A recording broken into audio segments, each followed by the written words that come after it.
咁我哋嚟睇呢個冠縣古城啦，入去個位咧就係宣化門啦，係啦。咁呢度咧係佢個花名就係叫小成都啦。咁佢個歷史咧已經有成1500年噶啦。咁喺1994年嗰陣時咧，呢一個都江堰市咧就係俾國務院批准咗，係成為咗國家嘅歷史文化名城啦。係啊。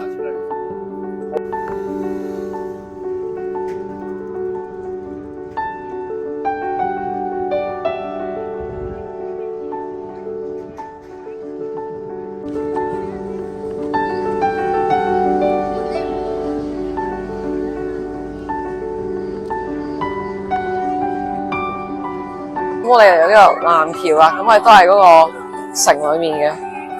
咁呢條橋咧係好闊噶，所以都即係呢個係河嚟嘅，咁啊過整條橋扮過去對面嗰邊。咁呢個好耐之前噶啦，唔係新起嘅，好靚嗰啲畫。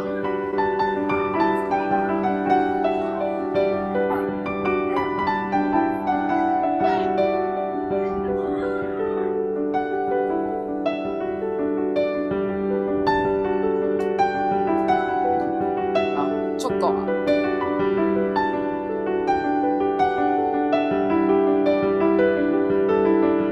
啲水流真係好急啊！佢係啲全部都用地板整嘅，係啊。咁你諗下，即係啲水流咁急，以前古時科技都上好，都係咁噶啦，都咁上下都幾好啊，好穩陣嘅。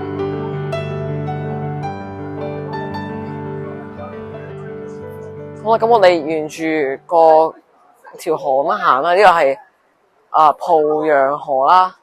咁前面咧其實係真係嗰條橋啦，應該但係都好舊。咁有個水壩咁嚟睇啦。咁其實咧一路行咧去個河咧，其實有分叉位嘅。咁嗰河咧7點鐘咧打後咧就佢會有啲藍色嘅光，其實會好靚嘅。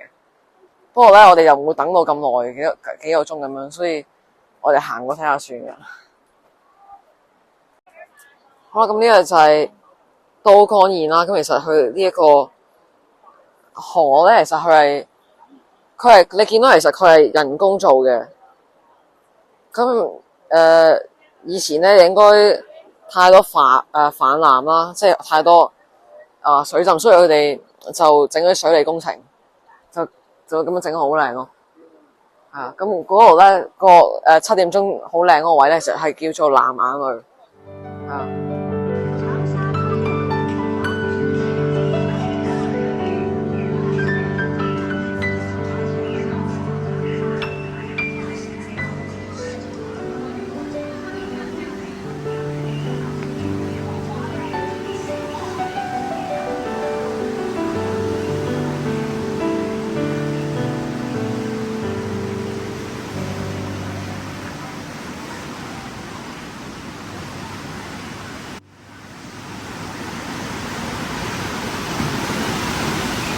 呢個春熙路啦，喺個 IFS 嗰個中心咧，咁佢出面咧佢有隻熊貓喺度爬喺度嘅，咁你見到好大隻，成幾層高咁樣，好大隻，又係打卡位啊！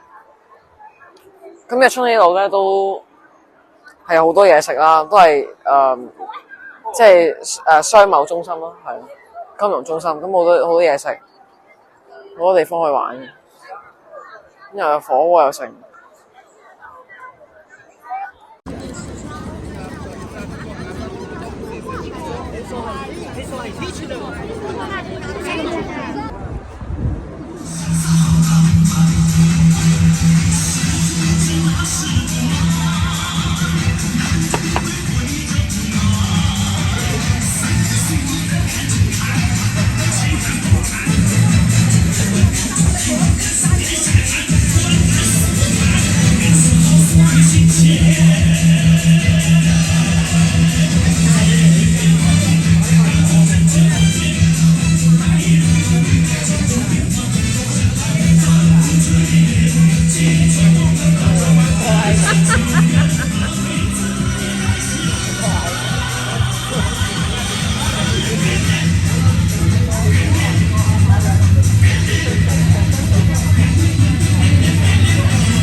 相啦，不如。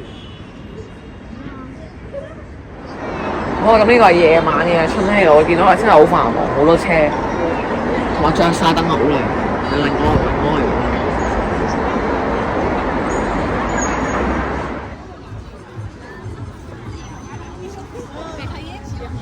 哇！我哋嚟到呢個新基之塔啦，咁其實佢後面咧係好多燈咁樣，其實佢呢啲係鐵做嘅銅嘅柱，其實佢係成27米度，係啊。